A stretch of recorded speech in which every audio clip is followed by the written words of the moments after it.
Hi friends, welcome to Avanthi locks and home tips.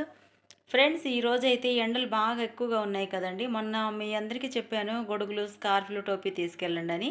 నేను నిన్న ఒక సర్వేకి అయితే ఏది తీసుకెళ్లకుండా వెళ్తే నాకు నిన్నటి నుంచి ఎండ దెబ్బ తగిలిందండి బాగా. నిన్న ఒక వీడియో పెట్టాను కదండి, పిల్లల్ని ఎమోషన్స్ లేకుండా పెంచకండి అని. మీ అమ్మ మీ నాన్న విషయాల్లో మీరు ఎప్పుడైనా కోపపడరని మీరు అనుకోవచ్చు. నాకు కోపం వస్తుందండి. ఎందుకు వస్తుంది? చిన్న చిన్న విషయాలే అవి. అయిన తర్వాత మళ్ళీ మా అమ్మతోటో మా నాన్నతోటో మాట్లాడకుండా ఉండలేను. వాళ్ళు కూడా ఉండలేరు. మా మా మా మా అమ్మ మా నాన్న కూడా నాతో మాట్లాడకుండా ఉండలేరు. చిన్న చిన్నవి రోజుకి 4, 5 సార్లు చేస్తారు ఫోన్. 4, 5 సార్లు మాట్లాడుకుంటూ ఉంటాము.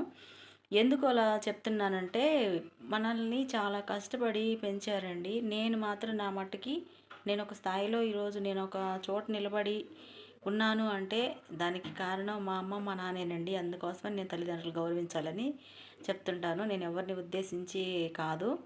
అందరమీ తల్లిదండ్రులు వాళ్ళ పట్ల గౌరవంగా ఉందాము. మనకున్న పేషెన్స్ అన్నీ కూడా మనకున్న ఎన్నో ప్రాబ్లమ్స్ మధ్యలో వాళ్ళ పెద్దవాళ్ళు అయిన తర్వాత చూసుకోవాలంటే కష్టంగానే ఉంటుంది. కానీ భరించాలి, తప్పదు.